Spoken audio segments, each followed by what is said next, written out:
Inaugural CEO Council Summit in full swing out in Santa Barbara, California. It comes at a time when business leaders are faced with a host of challenges ranging from rising interest rates to inflation and often getting dragged into difficult social issues. There's also a lot of uncertainty with the debt ceiling, recession fears, and how those things weigh on consumers. Joining us now to discuss all of the above from the CEO Council Summit is Andrew Rees. He is the CEO of Crocs. Andrew, welcome. Good to have you with us. We just went to commercial break hearing from John Donahoe of Nike, and he was talking about how it would be sort of bad business and bad policy to decouple from China.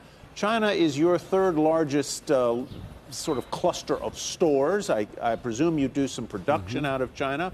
Talk to me about your relation with China and how you feel, how you are trying to thread the needle of doing business there. In an economy and in a system that is not always comfortable to deal with.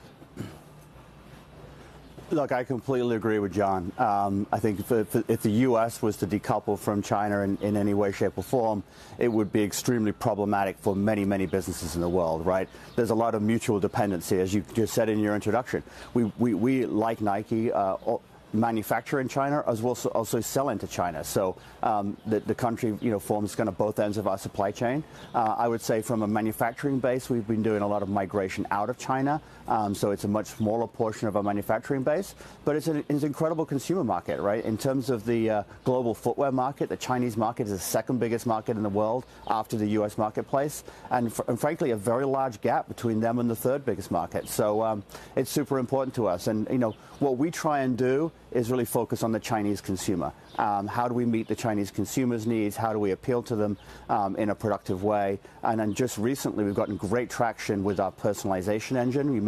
You may know that as Jibbitz, where we add the Jibbitz into the shoes, and the consumer can express their own points of view about all sorts of different things, and typically, fun and interesting ways. And that's gotten a great deal of traction in China recently. You just mentioned something that triggered something. I mean, the Jibbitz are things where you can express your own point of view. Do you in any way control what those consumers can say in their point of view? In other words, if some Jibbit was in some way offensive or misogynistic or racist or whatever, do you control that? We do not control that, right? So we don't encourage that either. Our tagline and really our brand ethos that we see both in our consumers, but also in our employees and how we interact with the world in terms of our kind of social responsibility is come as you are. So we're really, we want to encourage people to be themselves and to express the views and the feelings that they have.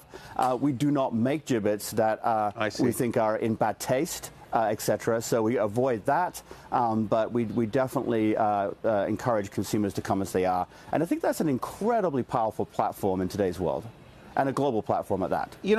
As we're talking about this, we talk about how companies sometimes can get drawn into socially controversial topics. Obviously, case number one may be what's going on between Disney and the state of Florida right now.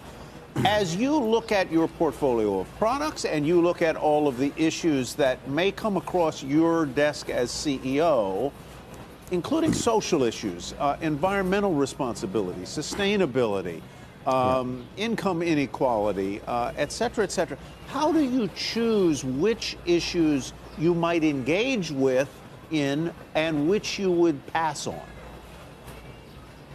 Yeah, look, this is an incredibly complex world.